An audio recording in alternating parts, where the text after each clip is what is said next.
Seamless structural repair. You want to find out how it's done? Grab a drink and hang out.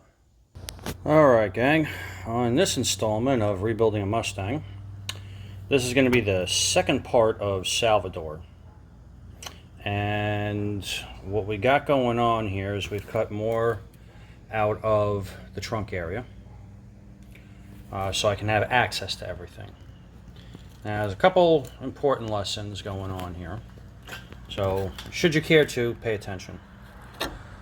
Before I could put on the inner trunk panels, I have a lot of rot up there, we're going to look at closer in a minute, that has to be addressed, and same thing here on the inner fender well.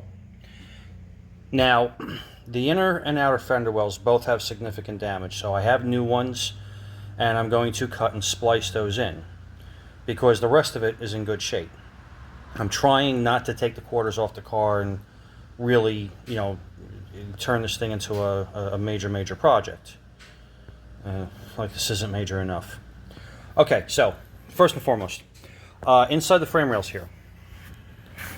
Okay, I went ahead and painted them with Eastwood chassis black. I'm sorry, Eastwood rust encapsulator, because they were pretty clean, and I want to make sure they stay that way. So, that goes in there, and that'll protect it from any further rust. Because once I put the trunk pans back in, I'll never have access to this again. Now, here comes the fun part. So this area right up here, all right, we have some gnarliness and some gnarliness. This is going to come down to one of those times where you got to know when to stop. Because in order to fix this, I have to take out this whole cross brace here. I don't want to do that, because then the car is going to try to fold in on itself, and I'm not going to be happy if that happens. This is not a concourse restoration. This is actually going to be a daily driver for this guy. So I'm going to treat it. I can access it from inside. I'm going to treat it, but I'm not going to get in and try and cut all that out and replace it. Honestly, there's no need. For the most part, it's surface rust. I don't know what's going on up in this corner right here. There's some kind of metal that's crumpled up in there. I don't know what that's all about. But again, it's all going to get, I don't want to say covered and hacked, but it is going to get covered. And the steel itself, you can see, is, rust-free. Now, where I had some significant problems was down here with the shock tower brace.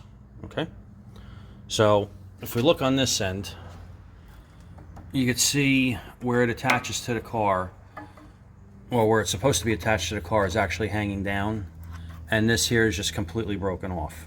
All right, so that's no bueno. Now, looking at this, you can see that this metal curves and goes inside of here, right? Well, here's the problem. I'm not going to be able to weld that. So the patch panel that I'm making for this side is going to get welded from the outside. So what I have, while you guys aren't looking, I'm scrambling around looking for the patch panel I made. So we have this large hole here. All right, now I've already treated the inside of that with rust encapsulator. Not a sponsor. I don't have any sponsors. I'd love to have a sponsor, but I don't have a sponsor. So this patch panel, and this I just whipped up I got 16 gauge steel, because this is thicker than, regular sheet metal on the car. So this is going to, I swear it fits. There we go. So it's going to go in like that. Can't do it with one hand. And then over here where my thumb is, I'm going to weld another tab on that's going to get spot welded to the frame. Over here where my finger is moving, that's going to get a tab that gets spot welded to the frame. And then down on this side here, that's going to get spot welded to the frame down here. And then it's going to get butt welded here.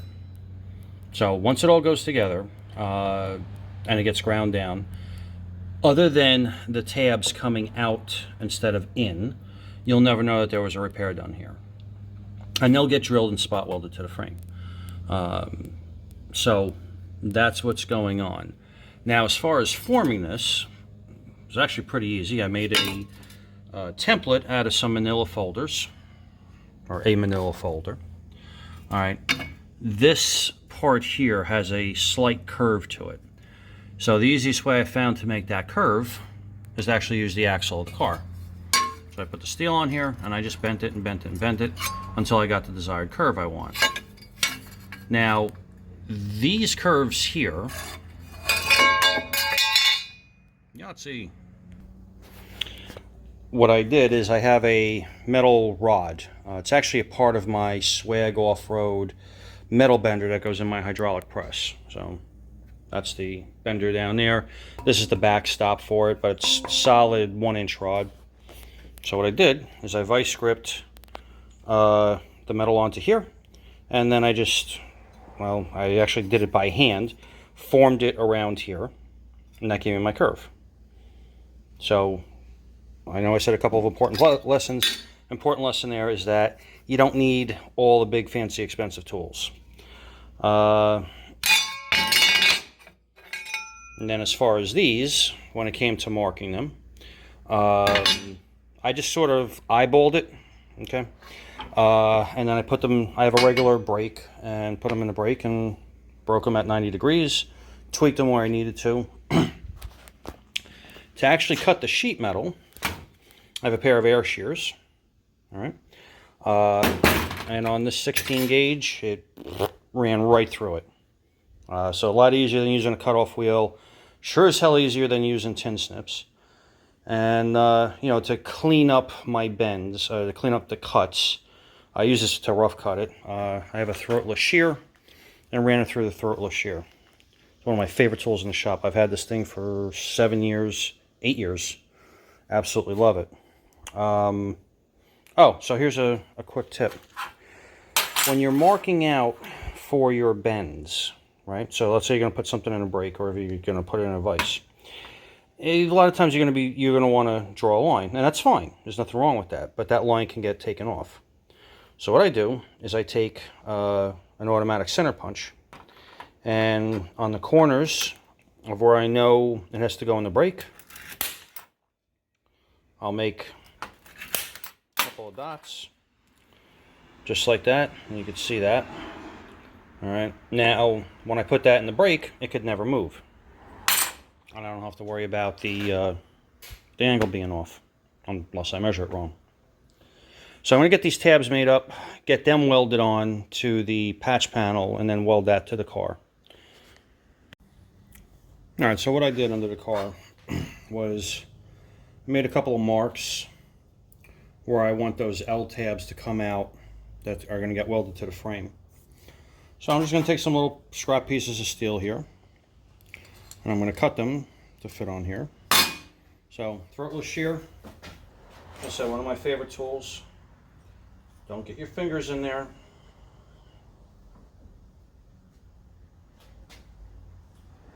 Now normally you would draw a line. I'm just going to kind of eyeball this. So just like that. Shorten that up a little bit. These don't have to be exact, they just have to be enough to get a couple of holes in them. Just like that. Easy enough, right? Alright, so what I'm going to do is I'm just going to get a couple of tacks on here to hold it. And then I'll do the two other sides. And then I'll fully weld it and dress it. So you got those there. Get out the hot glue gun.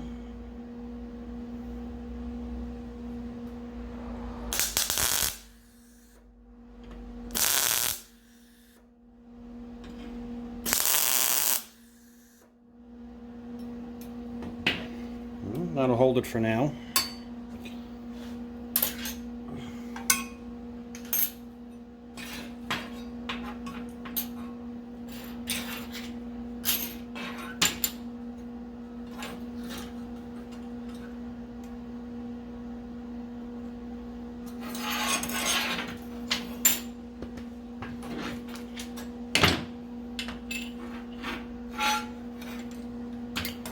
sure a smart person would probably put this in a vise.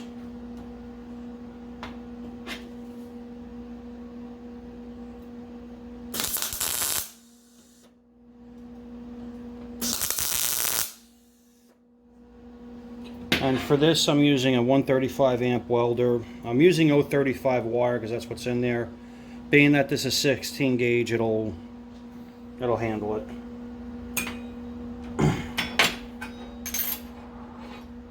We don't have to get too precise because there's still going to be a lot more welding and dressing going on and all that. And then I'll round off the corners and then get them under the car there.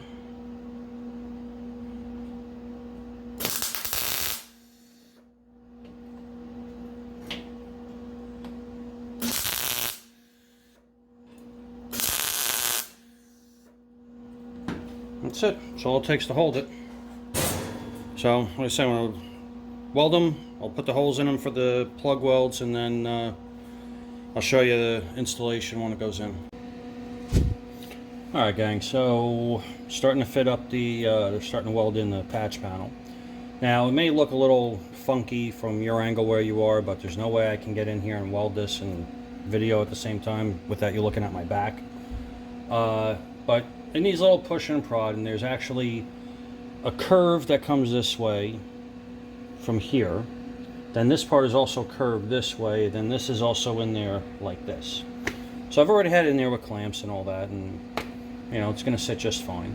I got to do a little massaging around here, weld it on a flat piece to a curved piece, so of course the curved piece straightened itself out. I'm going to go ahead and get this knocked out and bring it back. Alright gang, well here you go. There it is, in, ground down. Doesn't have to be perfect. The car is gonna, the underside of the car is gonna get done with Raptor liner. That's gonna be tinted the same color as the body. So it'll be sort of a blue undercoating, if you will.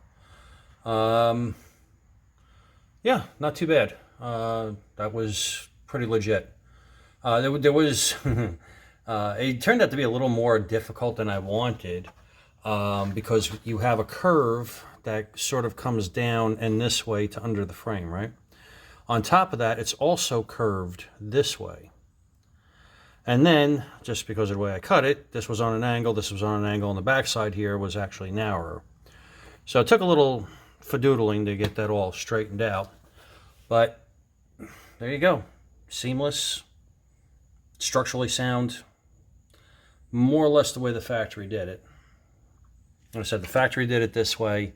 This, they had them turned inside. But also from the factory, I love that sound. That's solid, man. From the factory, these gaps you see here did not touch on the frame rails. It was just, they had these flanges, they spot welded them in. I'm not sure what I'm going to do with that. I may put some seam sealer in there. I may leave it the way the factory did. I mean, it lasted this long, right? So I know before I went over that inside of here is Eastwood rust encapsulator.